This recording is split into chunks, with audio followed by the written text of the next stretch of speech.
నమస్కారం మధుసూదన్ రెడ్డి గారు. నమస్తే అండి. పిఎస్ఆర్ ఆంజనేయులు గారు అరెస్ట్ అయిన తర్వాత రోజా గారు ఆసక్తికరమైన వ్యాఖ్యలు చేశారు.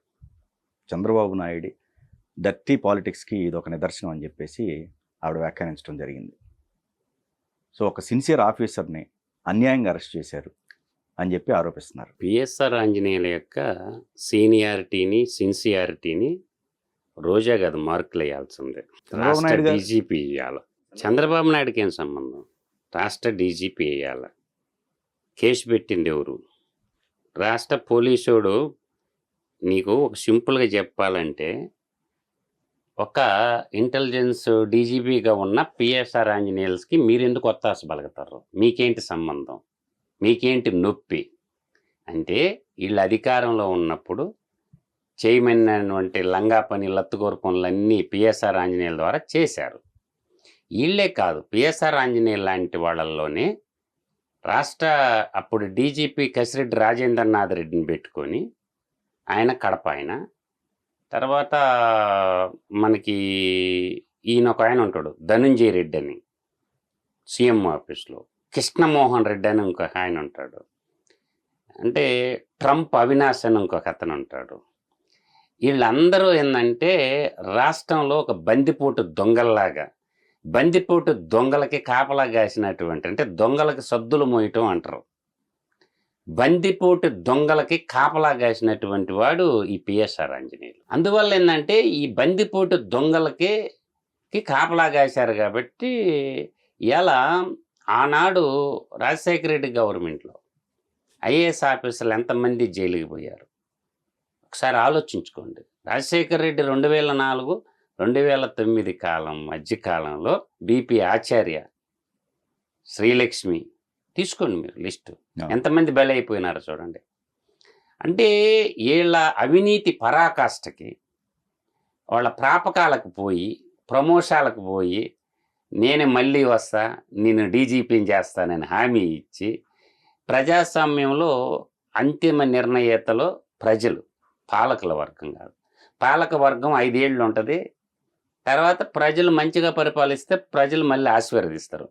వీళ్ళు ఏంటంటే అధికారంలోకి రాగానే, అంతకుముందు గతంలో వాళ్ళ నాయకుడు ఎప్పుడు మంత్రిగా కూడా పనిచేయాలి, కేంద్రంలో మంత్రిగా పనిచేసి లేదంటే రాష్ట్రంలో మంత్రిగా పనిచేసి ఉంటే పాలన ఏ విధంగా చేయాలా, ప్రభుత్వ పాలన వేరు, ప్రైవేటు పాలన వేరు, మేనేజ్మెంటు చాలా డిఫరెంట్గా ఉంటుంది. అంటే ప్రభుత్వంలో పనిచేసేటప్పుడు జవాబుదారితనం ఉంటుంది. ఇక్కడ ఏమైందంటే ఒక ప్రైవేట్ కంపెనీ ఎండి లాగా పనిచేశాడు, అది నడవదు. ఎందుకు పనిచేయదు? చాలా సిస్టమ్స్ ఉంటాయి అంజీ గారు. గవర్నమెంట్ చాలా సంక్లిష్టమైనటువంటి ప్రక్రియ ఉంటుంది. అందుకే ప్రభుత్వంలో కూడా ఇరిటేషన్ ఫీల్ అవుతుంటారు పబ్లిక్ కూడా, తొందరగా పని కాదని.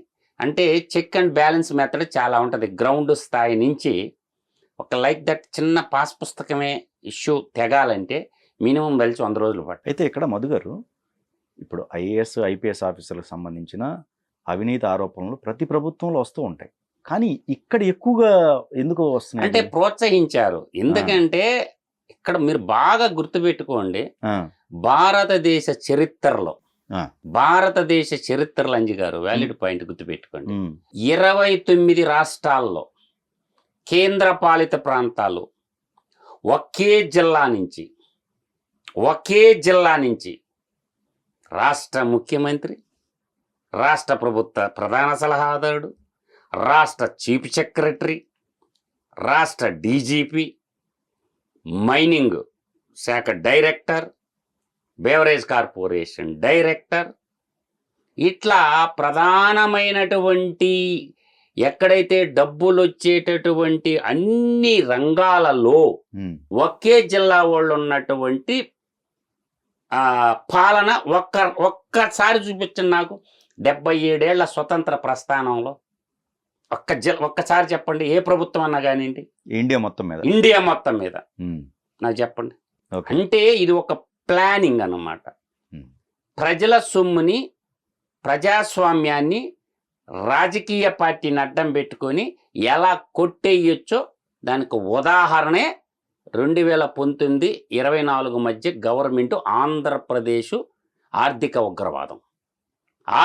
ఉగ్రవాదం ఉల్ఫా తీవ్రవాదుల కంటే, ఐఎస్ఐ తీవ్రవాదుల కంటే పాకిస్తాన్ టెర్రరిస్టుల కంటే ఘోరాతి ఘోరంగా ప్రజా సంపదను లూటీ చేశారు.